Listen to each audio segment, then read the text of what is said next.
Seas and the South Pacific with China, and particularly in some of the man-made islands and the parcel islands and the disputed territories between Thailand, the Philippines, China, and that section of the world.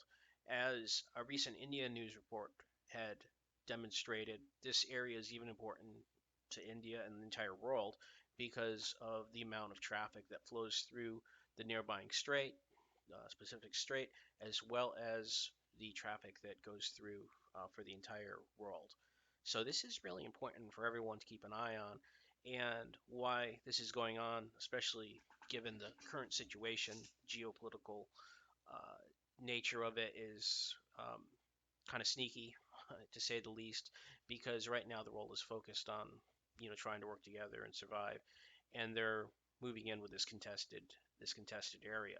So this is something we need to keep an eye on. And just remember, you heard it here first that we wanted to take a look at this area because it could be the point of future concerns, especially with Taiwan and other interests out there that have been recently. Before all of this was a very hot contested area. So the fact that this is going on under the radar is of concern, I think, to everyone. So we just want to keep an eye on it. Maybe it will just be part of the longer confrontation that these countries have had, because this isn't the first time they've occurred. They've been in contention in this area because it is a valuable, vital trade route. But for that reason, everyone should be concerned. America, Philippines, obviously China has shown their concern in this area. So we all want to keep an eye on this area because it can affect a lot of different things. That said, on the economic front, we do see stocks moving up today, as recently stated in the last podcast.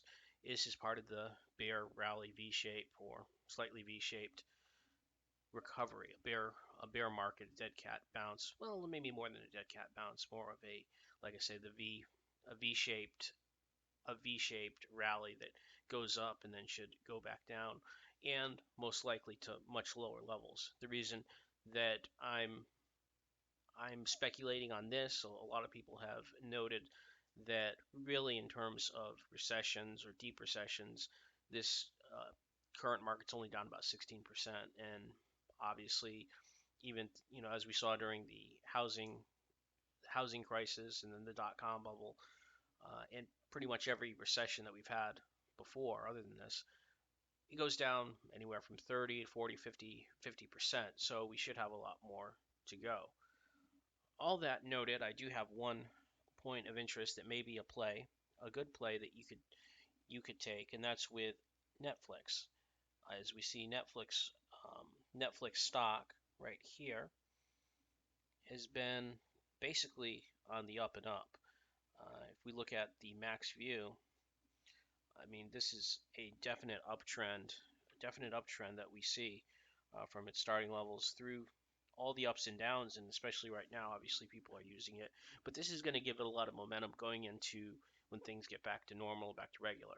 So this is a stock I think that is, well, some might see it as a tech stock. It originally was more aggressive play. Is kind of a defensive play right now. Now, this isn't specific investment advice, as you should see your financial advisor for specific advice, but this is a definite trend that we've spotted here with the guru. Now we can go more in depth about some of those trends and how to play that on our financial podcast minute, and also at the Patreon, where you get this information and we go a lot more into depth.